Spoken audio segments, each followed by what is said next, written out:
Ladies and gentlemen, federal employees, today we're talking about what if in retirement or before retirement or at any time if you leave the TSP.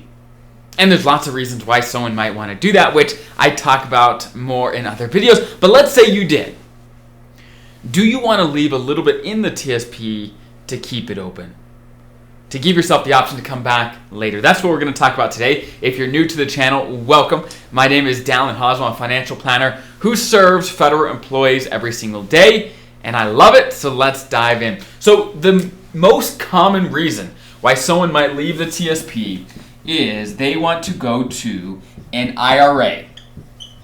They want to go to an IRA. Now, I've got whole videos on TSP versus IRA. There's lots of pros and cons, but this is the short answer.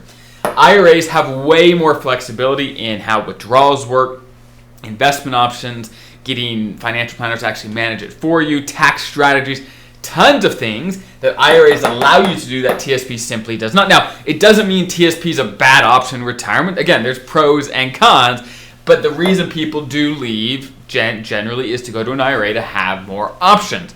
Now, what if, though, you change your mind later? Let's say you move all of your money over to an IRA, leaving zero in your TSP. If you empty your TSP, it closes. It closes, and you cannot reopen the TSP after retirement, after it's closed. So what many people do, if they do want to, let's say, go to an IRA, is that they leave some money. Let's say you leave $1,000.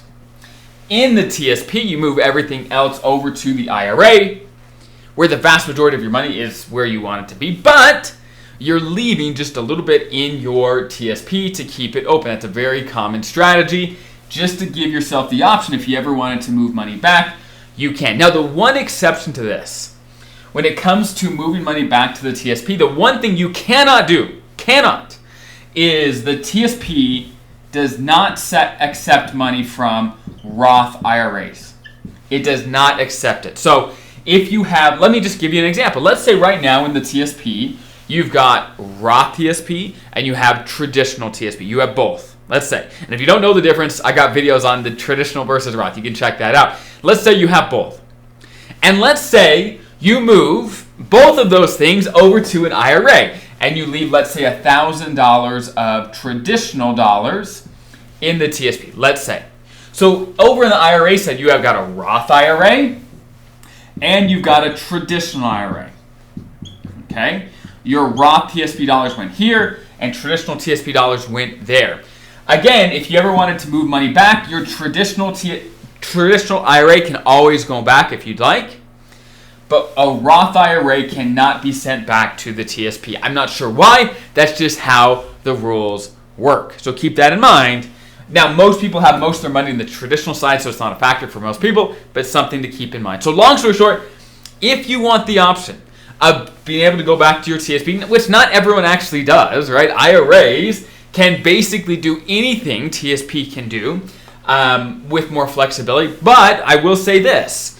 One key reason why people leave money in the TSP is to access money before 59 and a half.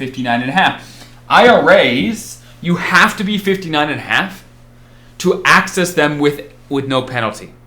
There's normally a 10% penalty that applies whenever you touch a retirement account before 59 and a half.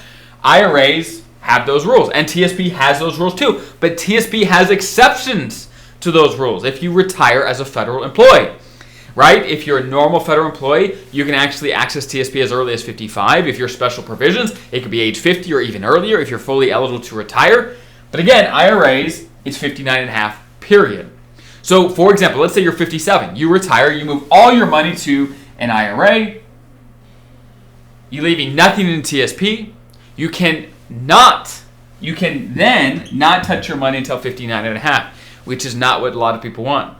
So again, you can check out my video on TSP versus IRA. I compare all the pros and cons, but just for if you do want to keep the TSP, if you want to give yourself the option, make sure you leave some money in there just to keep it open. And by the way, the amount that TSP requires you to keep in there has changed over time. It's gone up over time. Right now, I think it's $500 or $1,000. You'll have to check on what it is. I can't remember off the top of my head. You can Google it, how much the TSP requires to be in there for you to keep the account open. Again, it changes over time. You can definitely get that information for whenever you are watching this video and thinking about this. You can find the most current information on Google. So I hope that's helpful, and I'll see you guys in the next video.